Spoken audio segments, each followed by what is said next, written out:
POV. Yung sabik na sabik ka sa gulay, tapos nakapanghingi ka ng malunggay, ay di ni pa sa Qatar. Ay di maglabon tayo ngayon, mga loves. Nilabong malunggay. Yan, naghimay ako. At sabik na sa gulay. Diyos ko po.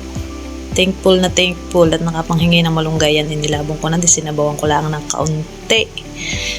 At nang makakain ng isang wagas. Yan, tinitipid ko ang bagoong. Naglagay lang ng konti at bibigyan natin ng lemon. May panghimagas pa tayong caramel. Ayan, kain po tayo mga loves. Naalala ko talaga pag nasa Pinas, kahit breakfast may gulay. Kaya happy na din sa nilabong malunggay sa Qatar. Kain po tayo. Meron akong tuyo kaso hindi makaluto. Baka maamoy ng madam. Masarap sana na rin kung may pritong tuyo, di ba ga, mga loves? Kain po tayo. Saan man ako kayo naroon? Ay di nilabong malunggay muna ho. Di ni sa Qatar. Alam nyo mga loves, mga simpleng tao lang ang makaka-relate sa akin sa pag-uulam ng ganitong simpleng ulam. Kahit nga walang ibang ulam, basta ito lang, napakasarap na. Mas lalo nga kung may tuyo. Kaso hindi pwede dito, hindi allowed magluto ng tuyo kasi maaamoy ng amo, mabaho. Kaya shout out kay Juby Abakan sa pagbibigay sa akin ng bagoong. Inuunti-unti ko talaga.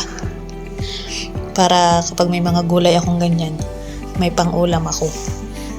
Dito kasi sa Middle East mga loves, huwag kang aasa na may pang-ulam na luto na mayroong sabaw.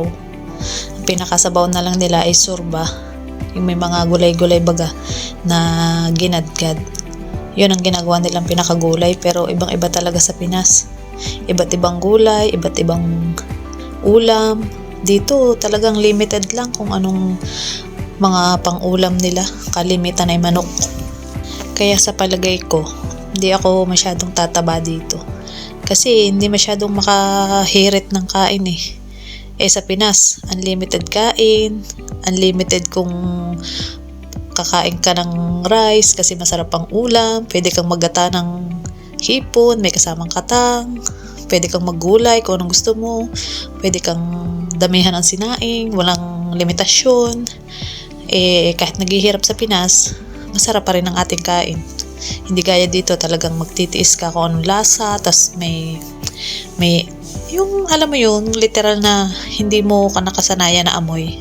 Pero okay naman yung lasa, kaya lang minsan talaga maninibago yung panlasa natin. So yun po mga loves, hanggang dito na lang po muna. Makikisuyo po ako na paki-like, paki-comment, paki-share, at lalong higit po makikisubscribe na din at paki-on ng notification bell para po sa mga upload natin. Salamat po!